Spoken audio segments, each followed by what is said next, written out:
What's up, everybody? Welcome back to the channel. Clutchkickernation here, bringing you some more content. Today we are working on the 1J. So I'm actually in the middle of making another vehicle. I'm a car manufacturer now. I make vehicles. In case you didn't know, 4-wheel drive, 2-wheel drive, rear-wheel drive, all-wheel drive, every-wheel drive, whatever you want. Hit me up, let me know, comment down below. Either way, enough of me using the wrong words. I am actually working on another video, but if you look, I don't know if you can tell, the weather's kind of shitty. It's overcast. It rained a lot yesterday, actually a lot more than I thought. So that actually stopped me from being able to make my other video. So I'm jumping topics and I'm doing something else, but I'll show you real quick. You may see the other video before this one. If not, just know that they were kind of made together. We are painting the 1J valve covers and they are looking fire. So they're coming out really good. I'm really happy. I wish I could finish them, but today is the day that we work on the 1J. That's right. All my parts are here. The valve covers are getting painted. The one valve cover got repaired.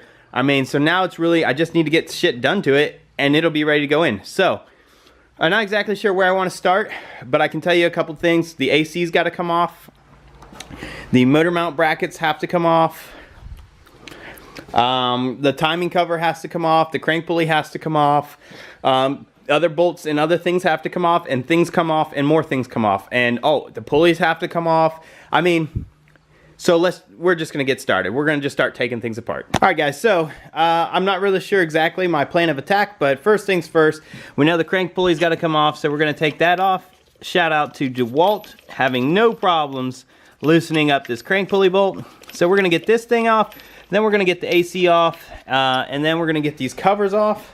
So that's basically what I'm gonna do now. All right, guys, so I guess I should have held my tongue before I started talking shit. But, so the bolt came out fine, but the pulley doesn't wanna come off. So I rigged up this timing gear puller, got the bolt in there to basically be something to press against, and then threaded in the bolts into the crank pulley, and we're gonna give this a shot and see if this can't break the C's on the pulley and get it off. So I need a wrench. All right, here we go.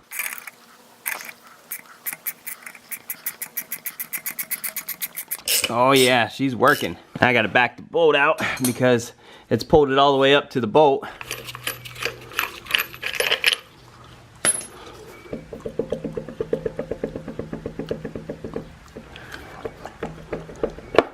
All right, she off, she off. All right, with our crank pulley off and everything like that, we're gonna go ahead and remove the cover, which is, looks like a bunch of Allen keys. So we'll get these Allen keys all out of here, get this top cover off, and we can start seeing what everything looks like. We already know the cam seals are probably leaking, the front main possibly leaking. Pretty common on these, so we'll get this cover off and we can really assess. It did sound like something might have been rubbing the case, which could just been the crank pulley because it looked like it was rubbing down here.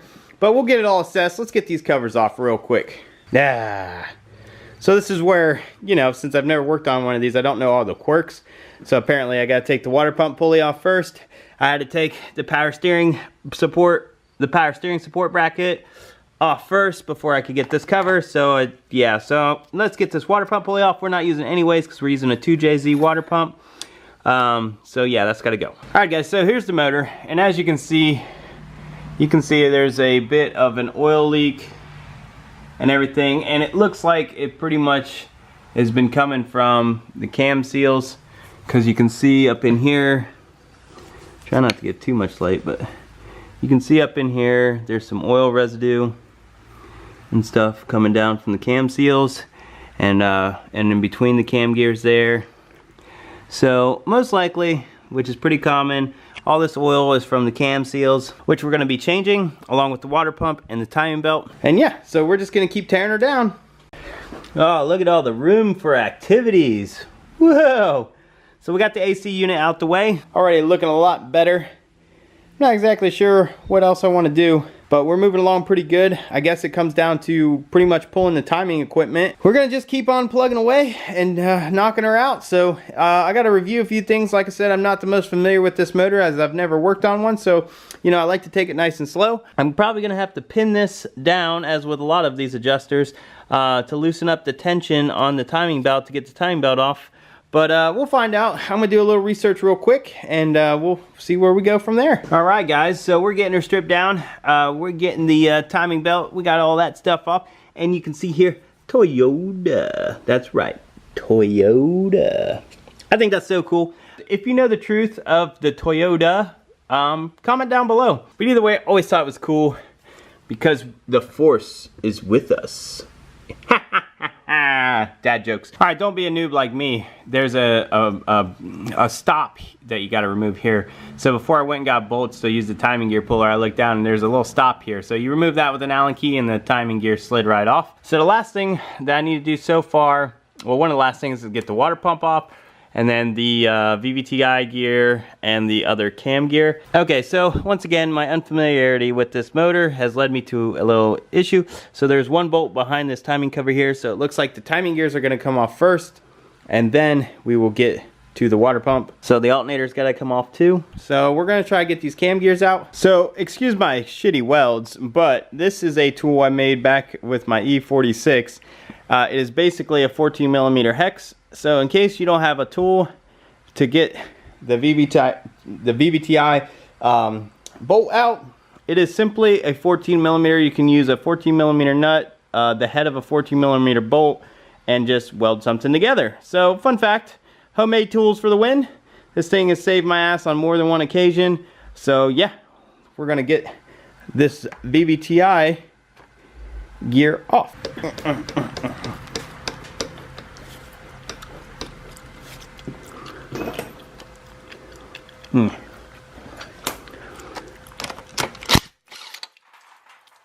Oh yeah.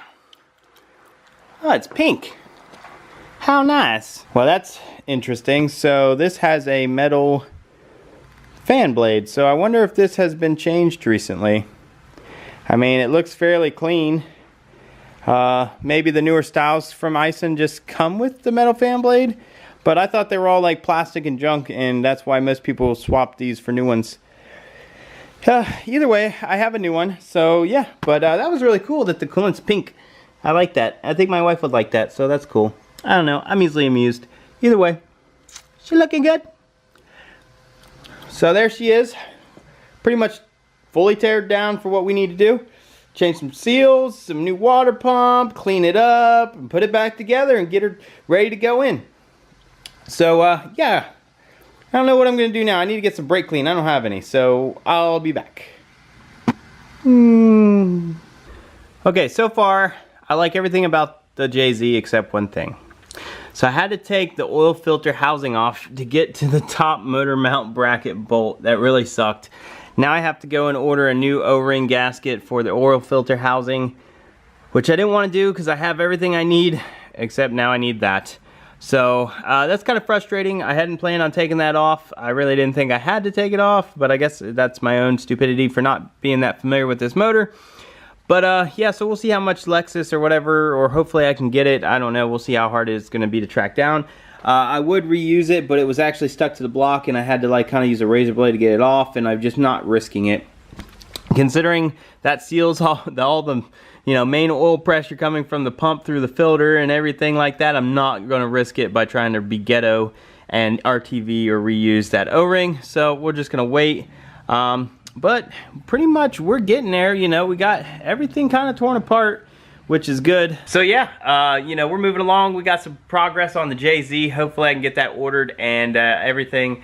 It's going to be nicer tomorrow, so we're going to get back to spraying the valve covers to finish up that video, and probably go ahead and try to replace the cam seals, the crank seals, get some brake clean up the front of it, put the new water pump on it and everything like that. So hopefully we can knock out all this stuff, and all we have to do is wait for that O-ring and we can put the oil filter housing back on. So that's pretty much where I'm at. One thing I will say about, I don't think this is a replacement or whatnot, but I really like these MLS gaskets, these MLS gaskets. These are multi-layer metal, kind of like you would get for like head gaskets. These are really nice. I'm almost half tempted to reuse that because this Ison came with a paper gasket, and you know, I don't think I need to use RTV or anything like that with it, but do not use liquid gasket and supplied gaskets. So it says right there, I don't know if you can see that, but it says do not use, hold on, let's get in there.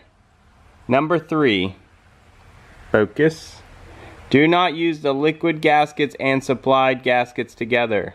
If liquid gaskets get in the water, it will get mechanical sealing, causing water leak. So basically saying it's bad. So it basically looks like you just use this paper gasket, but it does kind of suck because I really like those multi-layer metal gaskets a lot more. Either way, it is a quality gasket. Maybe I'll check out and see how much Toyota wants for one of these metal gaskets. I've always liked them better because in a pinch you technically could reuse it. And the paper ones, if you ever have to remove the water pump later, usually the paper gets hot, it gets sticky, and it kind of like fuses to the block or to the component, and then you gotta scrape it, and it's just a pain in the ass. You guys know what I'm talking about. So those metal gaskets are just, they are the jam. They are awesome. And I'm not gonna reuse this one, but let's say this water pump failed and I was throwing this old water pump back on or whatever, then I could maybe reuse it. I don't know, I'm just rambling. Either way, that's gonna wrap up this video of the 1JZ teardown and everything like that. So please stay tuned. We're gonna be putting all the new parts on it, you know, getting it re-gasketed, cleaned up and everything, getting it ready to go in. We have all the parts for the drivetrain and everything except the drive shaft and the transmission mount. So I need to get the engine together, to get the engine transmission together, to put it in the car, to see what I need to do for a transmission mount and a drive shaft and get a measurement. So please like, share, subscribe to the channel, and stick around. We have more S13 1JZ content coming, and that's pretty much what's going to be the main focus for now because I'm trying to hit a couple drift events at the end of September, October, maybe get this car out. If not, the BMW is driftable the way it is, and we may just send it. But I will see you later and see you on the next one. Later!